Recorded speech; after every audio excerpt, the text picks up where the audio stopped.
Kaleshwaram project కట్టినప్పుడు సంవత్సరానికి 195 టీఎంసీలు లిఫ్ట్ చేస్తామని చెప్పి పదే పదే గత ప్రభుత్వంలో పెద్ద మనుషులు ప్రకటించారు.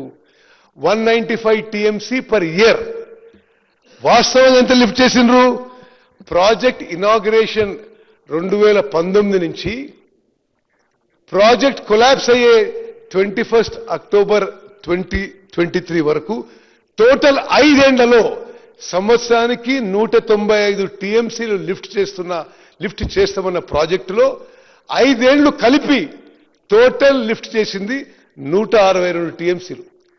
162 టీఎంసీల్లో 32 టీఎంసీలు మళ్ళీ సముద్రంలోకి వదిలిపెట్టారు.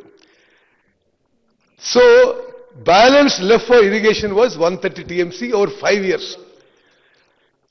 అందులో నార్మల్ లెక్కల ప్రకారం 10% ఎవాపరేషన్ లాస్ ఉంటే net water available in 5 years from Kaleshwaram project was 114 TMC.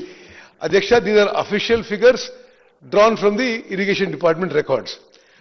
ఇందులో మళ్ళీ 13 టీఎంసీలు కొండపోచమ్మ సాగరు, మల్లన్న సాగరు, రంగనాయక సాగర్లో స్టోరేజ్గా ఉన్నాయి. అంటే టోటల్ 5 ఏళ్లలో మరి 1,00,000 కోట్లతో కట్టిన కాళేశ్వరం ప్రాజెక్టు ద్వారా తెలంగాణ రాష్ట్రానికి ఉపయోగపడ్డ నీళ్లు 101 టీఎంసీ. అంటే సంవత్సరానికి 20